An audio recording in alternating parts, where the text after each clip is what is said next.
Well, good evening, everyone.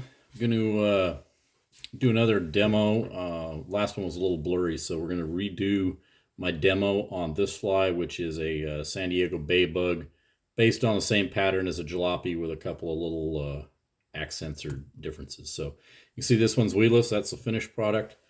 Let's get started here. We're going to use a Umpqua 506 BNX size 4 for this particular one. Rubber legs are going to be root beer orange tipped crazy legs. Going to use copper flash, variegated chenille for the body. Fly has a hackle on it. Going to use orange grizzly. Lead eyes are going to be medium chartreuse. I want this fly to be heavy. The underwing is going to be gold calf tail, and the overwing is going to, in this particular color pattern I'm using bleached fox squirrel tail. I tie this fly with a red underwing and a natural fox squirrel tail. I tie it kind of a whole color range of colors, including chartreuse, which I'll then tie with chartreuse underwing and again the light fox squirrel tail. So get my hook seated in here. I like to start my thread right at the eye on these hooks and wrap right on top of each other, get all the way up the shank and around the corner and about one eye length down, because we're going to take our eye and I'm going to put it so that the leading edge of the eye is right at the bend in the shank. Give it 3 wraps, pivot it, give it 3 wraps. Those are just the initial 3. Now I'm going to helicopter 3. I'm putting a lot of pressure on this thread. It's kind of right at the breaking point. Now again, 1, 2, 3, tight, cross over the other way, 1, 2, 3.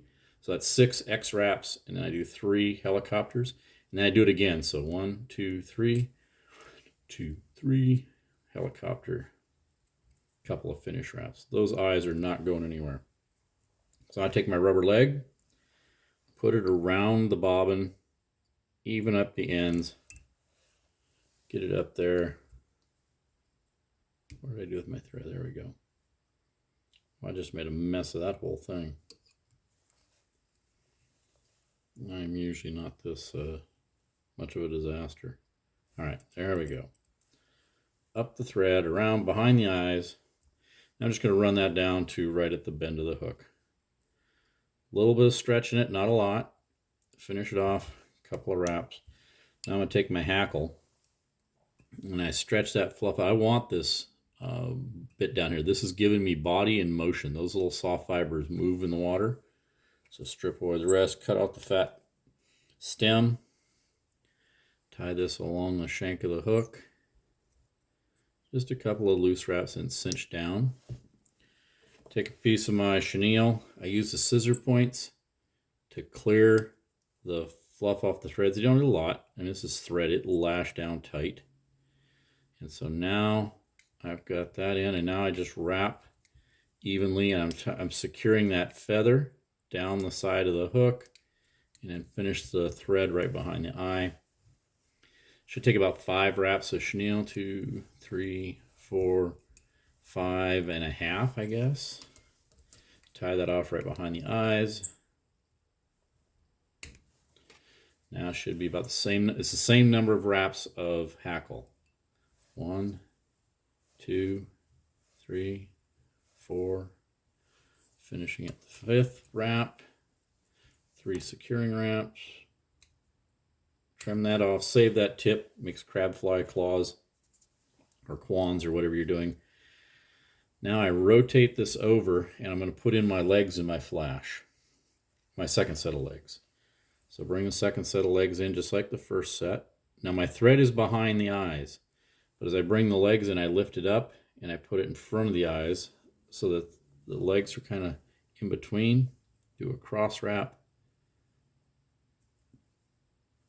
Split these.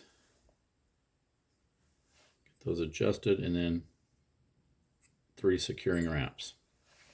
Now I'm going to take 2 strands of that copper flash, do the exact same thing I did with the legs, pair them up, twist them over, slide them up the thread, capture them right between the eyes, and then crisscross them back. 3 securing wraps, flare it out a little bit, and then just get those back out of your way.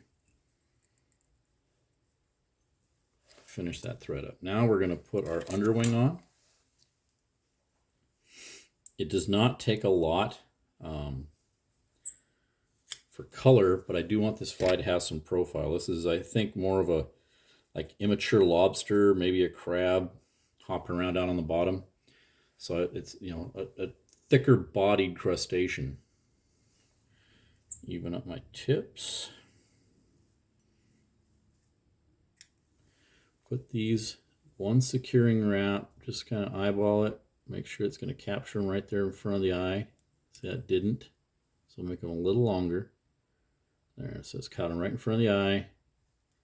And then I pull that 3 securing wraps, and behind the eyes 1, 2, 3 more securing wraps, and then a couple here.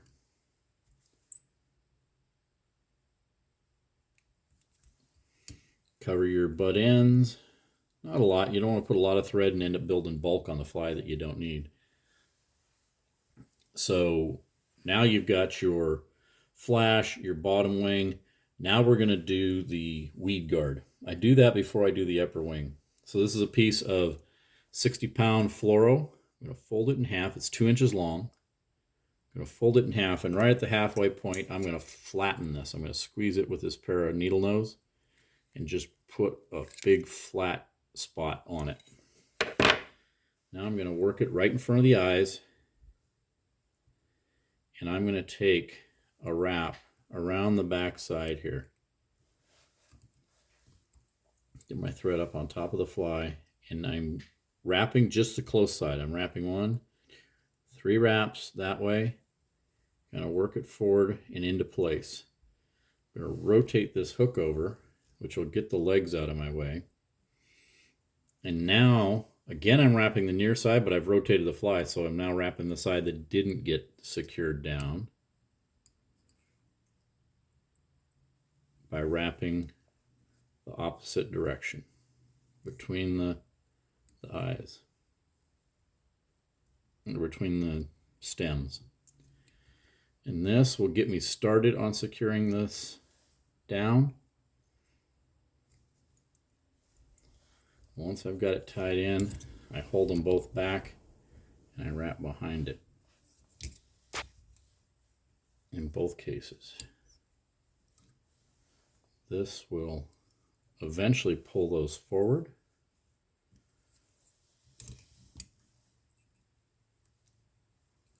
And secure these in place while we do, and then we'll do the wing.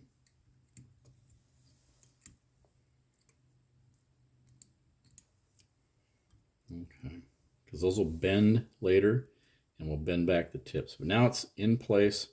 I'll do my wing.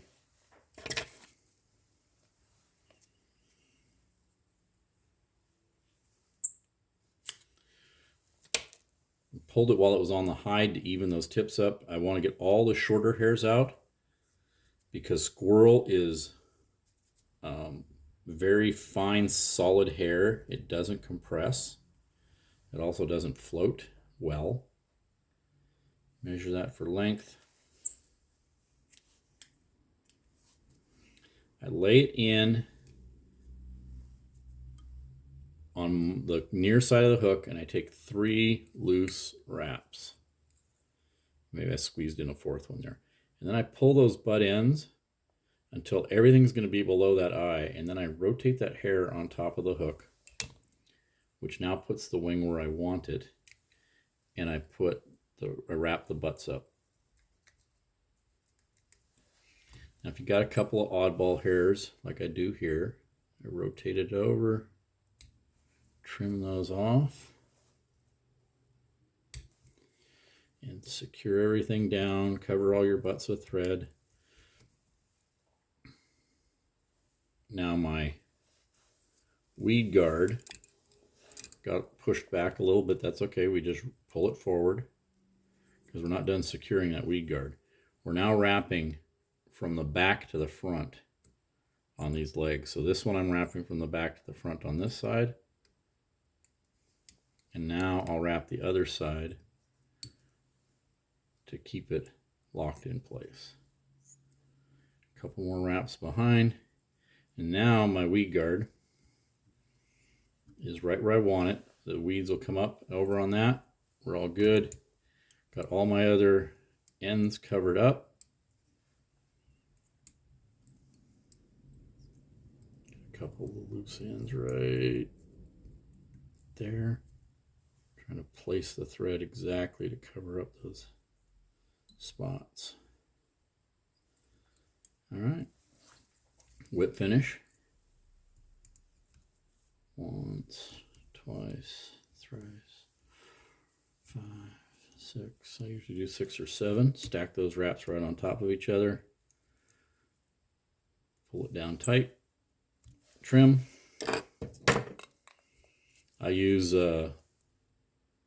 Solarez as my UV glue. Dab a little bit on the hair between the eyes. It's the same way on all my clouds. There's anything else with that style head, I put a drop on and then I work it in with my bobbin. Maybe I'm old school. I know they've got the applicators, and I like to work this into the threads, into the base of the squirrel hair, everywhere I want it to keep that tight.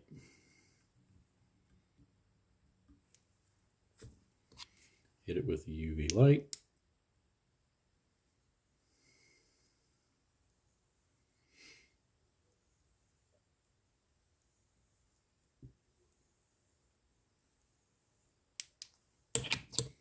So we got a little flyer there.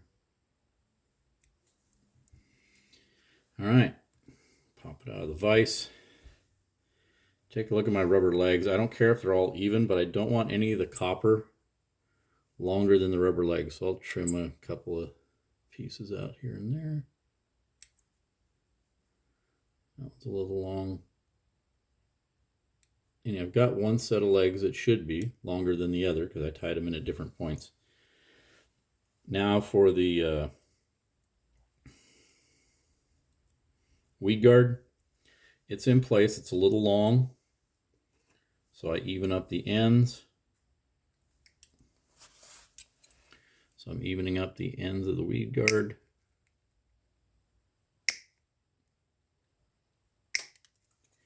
And then I take my same needle nose, pinch the tip, roll it back, pinch the tip, squeeze and roll. Gives them kind of an edge so that the weeds just slide off of that. And there you have a San Diego bay bug. Again, a little lighter version. I had a day where the guy I was fishing with a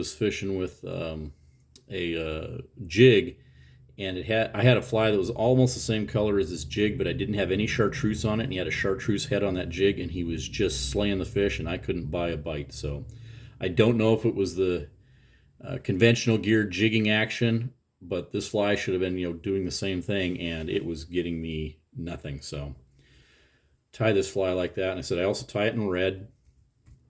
And fish it deep. Here in San Diego Bay, we sometimes are fishing in 25, 30 feet of water, and this fly will get down there and be where those little spotted bay bass are.